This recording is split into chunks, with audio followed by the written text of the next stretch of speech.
Oke, assalamualaikum warahmatullahi wabarakatuh. Kembali lagi di channel Jendela Mistis.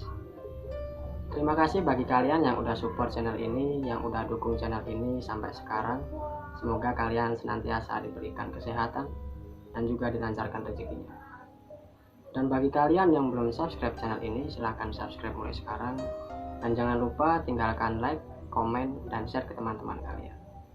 Oke, tanpa berlama-lama, mari kita menuju ke ceritanya.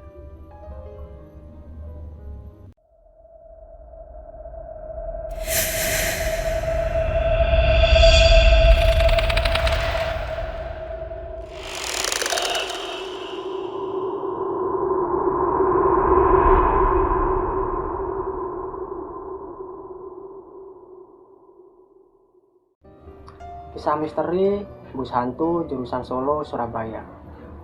Ini adalah cerita temanku, sebut saja dia Eko. Waktu itu, Eko mau balik ke tempat kerjanya yang berada di Surabaya. Dan dia berangkat dari rumahnya yang berada di Sragen. Malam itu, tepat pukul jam 10:15. Dia menunggu bis di halte Jalan Raya Solo Ngawi. 30 menit berlalu, tapi tak ada satu bus pun yang lewat. Hingga tepat pada pukul 12:05 dini hari, barulah ada bus jurusan Solo, Surabaya. Lalu, dia memberhentikan bis yang itu dan dia kemudian naik. Di dalam bus itu hanya ada 6 penumpang yang memakai baju putih-putih. Sebagai pemuda yang suka bercanda, Eko iseng-iseng bertanya kepada salah satu penumpang yang kebetulan duduk di depannya. "Maaf, ini rombongan haji ya Pak?" tanya Eko sambil basa-basi, sekedar berakrab ria. Tapi tak dijawab, dan hanya dibalas dengan senyuman. Lalu, Eko pun bertanya pada seorang kakek yang duduk di belakangnya. "Maaf, kakek turunnya di mana?" Tapi sama saja, tak ada jawaban dari kakek tersebut. Kakek itu hanya diam, membisu dengan ekspresi wajah yang dingin. Bahkan di dalam bus pun terasa sangat hening dan sepi. Karena ngantuk dan kecapean tadi menunggu bis, Eko pun tertidur. Tanpa menghiraukan sikap aneh para penumpang tersebut, beberapa waktu kemudian Eko terasa seperti ada yang menyolek bahunya. Ternyata si kernet minta ongkos dengan mencolek bahunya sambil memegang buku karcis. Sama seperti penumpang lainnya, si kernet pun tak mau bicara. Lalu Eko memberikan 50.000, tapi dikembalikan 10.000. Yang tadinya hanya acuh dengan sikap penumpang, kali ini Eko agak heran dan sedikit takut dengan sikap kernet dan para penumpang bus yang hanya diam dengan wajah yang sangat dingin. Tapi dia berusaha untuk cuek dan mencoba tidur lagi. Namun, baru saja mau memejamkan mata, tiba-tiba Eko merasakan bus berhenti. Ternyata, bus berhenti di Terminal Madiun. Biasanya penumpang diberi kesempatan untuk ke toilet atau makan. Eko pun turun dan menuju ke toilet terminal. Habis buang air kecil dan cuci muka, Eko pun balik lagi.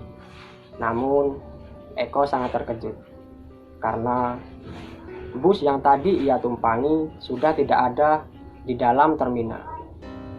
Sambil mengumpat, mata Eko berkeliling.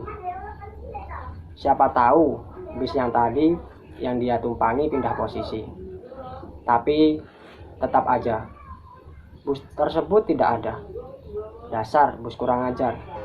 Masa penumpang ditinggal begitu saja? Umpat Eko kesal. Eko pun akhirnya berjalan mencari petugas terminal. Bermaksud menanyakan bus tadi. Apa emang udah berangkat ninggalin dia? Sekalian mau ngadu ke petugas, karena main seenaknya aja ninggalin penumpang. Di bagian informasi, Eko melihat seorang pria setengah baya dengan seragam dishub. Eko menghampiri dan bertanya, "Selamat malam Pak," kata Eko. Petugas pun menjawab, "Malam Mas, Masnya mau kemana?" Lalu Eko pun membalasnya seperti ini, "Saya tadi dari Sragen Pak, mau ke Surabaya, naik bus A." Terus tadi saya ke toilet, Pak. Lah kok malah busnya berangkat dan saya ditinggalin. Petugas pun terheran. Apa? Mas bilang naik bus A? Iya Pak, kenapa Pak? Ucap Eko. Eko jadi merasa janggal dengan sikap petugas itu saat menyebut nama busnya. Sepertinya dia kaget dan tak percaya dengan apa yang Eko bilang. Petugas pun berkata, "Loh, bus itu kan tadi siang mengalami kecelakaan Mas, dan 8 orang tewas, termasuk sopir dan kernetnya." Sontak, Eko terkejut. Dia lalu mengambil uang kembalian yang dikasih oleh kernet bus tadi. Dan ternyata uang itu sudah berubah menjadi kipas atau kapas yang ada darahnya. Oke, cukup sekian cerita dari saya dengan judul Bus Hantu Solo Surabaya. Jangan lupa klik tombol subscribe, like, komen, dan share ke teman-teman kalian agar saya bisa semangat memberikan hiburan-hiburan cerita misteri kepada kalian. Wassalamualaikum warahmatullahi wabarakatuh.